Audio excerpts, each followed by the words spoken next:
আপনি যদি মঙ্গলবারের আলোচনার সাথে সহমত প্রকাশ করেন দয়া করে বসুন। আলোচনা যদি নির্ধারণ করতে চান তাহলে আপনাকে নোটিশটা একটু সংশোধন করে নিতে হবে, এটাই আমার বক্তব্য। মাননীয় স্বরাষ্ট্রমন্ত্রী, স্পিকার, আপনি এই বিধিতে মাননীয় সদস্য আপনারা বসুন, সেটা আপনি আগে সংশোধন করেন। মাননীয় সদস্যবৃন্দ আপনারা বসুন, মাননীয় স্বরাষ্ট্রমন্ত্রী আপনিও বসুন। আমার ডিসিশন অলরেডি হ্যাজ বিন প্রনাউন্সড। মাননীয় স্বরাষ্ট্রমন্ত্রী, my decision already has been প্রনাউন্সড। মাননীয় মেম্বার আপনারা বসুন, আমরা পরবর্তী কার্যসূচিতে যাচ্ছি। আপনারা বসুন, দয়া করে আপনারা বসুন। মাননীয় স্বরাষ্ট্রমন্ত্রী আপনি বসুন, মাননীয় সংসদ সদস্যগণ আপনারা বসুন।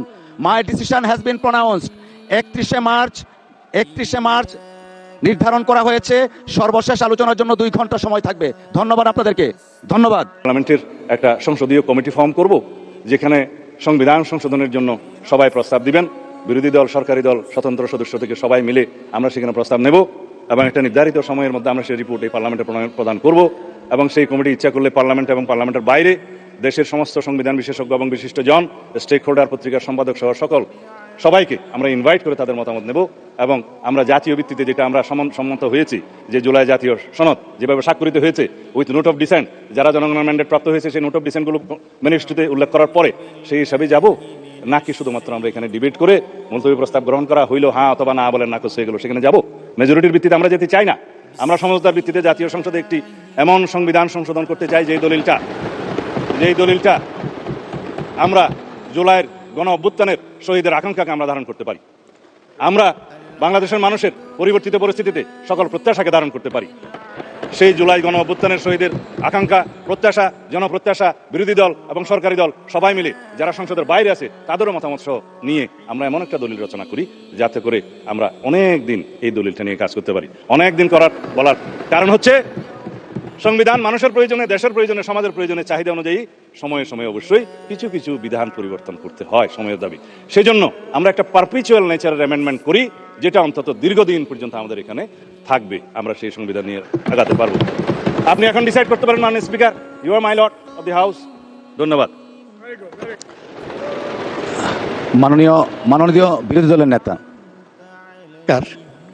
আমি বুঝতে পারছি না যে আলোচনা আপনি শুরু করেছেন কিনা। বিজ্ঞ সংসদ সদস্য যে বক্তব্য রাখলেন, বিশাল একটা বক্তব্য উনি রেখেছেন। ওনার দৃষ্টিভঙ্গি উনি তুলে ধরেছেন এই মহান সংসদের সামনে। আমরা চাচ্ছি আগে সংসদটা মুলতবি করে আলোচনায় যান আপনি, তারপরে এই সমস্ত বিষয়ে আমরা পার্টিসিপেট করব। ধন্যবাদ মাননীয় বিরোধী দলের নেতা, সব বিষয় আসবে। ধন্যবাদ।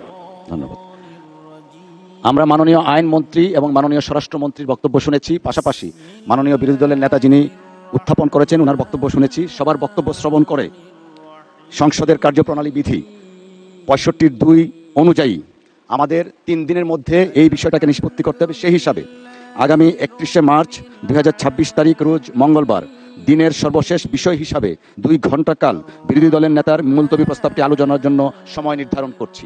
আগামী 31শে মার্চ মঙ্গলবার 2 ঘন্টা। মাননীয় স্বরাষ্ট্রমন্ত্রী মাইকটা দিন। হ্যাঁ, মাননীয় স্পিকার, আমি আপনাকে অনুরোধ করব, আপনি মঙ্গলবারে না, আমি অসম্মত হচ্ছি না, আপনি আগে শুনবেন তো। Let me speak. মাননীয় সদস্য একটু বসেন। আমরা উই আর কন্ডাক্টিং। বলেন। মাননীয় স্পিকার, মঙ্গলবারের আলোচনার সাথে সম্মতি প্রকাশ করছি। ওনারা হয়তো মনে করছেন আমি বিরোধিতা করব না। যদি সংহতি প্রকাশ করেন তাহলে তো নতুন করে কথা বলার দরকার নেই। একটা কারেকশন দিচ্ছি।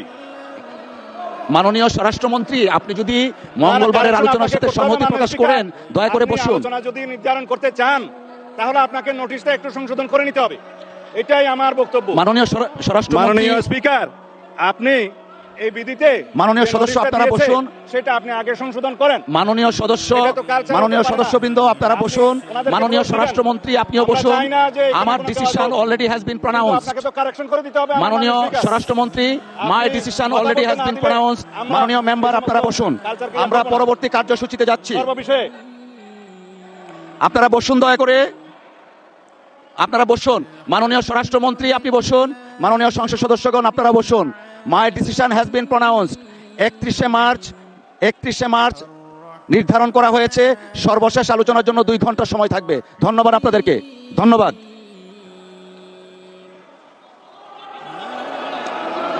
মাননীয় স্বরাষ্ট্রমন্ত্রী আপনি বসুন দয়া করে। মাননীয় সংসদ সদস্যবৃন্দ আপনারা বসুন। এরপরেরটা কি আছে? হ্যাঁ, মাননীয় বিরোধী দলের নেতা, আমরা অলরেডি জানিয়ে দিয়েছি 31শে মার্চ অনুষ্ঠিত হচ্ছে, দয়া করে বসেন, আমরা পরবর্তী কার্যপ্রণালীতে যেতে চাচ্ছি। মাননীয় বিরোধী দলের নেতার মাইকটা একটু দেখি। না, আমি বলছিলাম যে আপনি রুলিং দেওয়ার পরে এই বিষয়ের উপরে আর কোনো কথা চলে না। ধন্যবাদ, আপনি আপনার ধন্যবাদ জায়গায় মাননীয় থাকেন, বিরোধী দলের আমরা নেতা, আপনি আপনার দয়া করে সাথে বসুন। আমি আবারও উল্লেখ করছি, আগামী 31শে মার্চ মঙ্গলবার দিনের সর্বশেষ বিষয় হিসাবে 2 ঘণ্টাকাল বিরোধী দলের নেতার মুলতবি প্রস্তাবটি আলোচনার জন্য সময় নির্ধারণ করা হলো। ধন্যবাদ। আমরা পরবর্তী কার্যসূচিতে যাচ্ছি।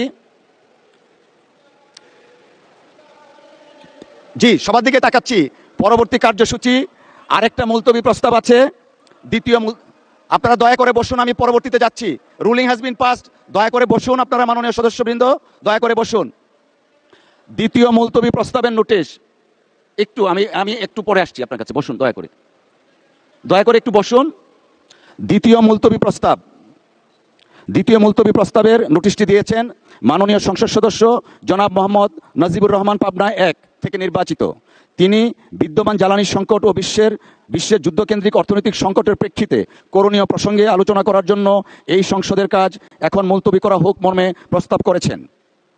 এই বিষয়ে বিধি 63E অনুযায়ী প্রস্তাবটি আজকের মতো গ্রহণ করা গেল না বলে আমি আন্তরিকভাবে দুঃখিত। আমাদের দিনের কর্মসূচি পরবর্তীতে এরপরে কোনটা এটা তো গেল, এরপরেরটা দেন দেখি।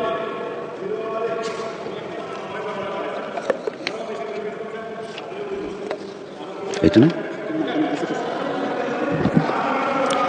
মাননীয় স্বরাষ্ট্রমন্ত্রী দয়া করে আপনি আপনার আসনে বসুন মেহরবানি করে।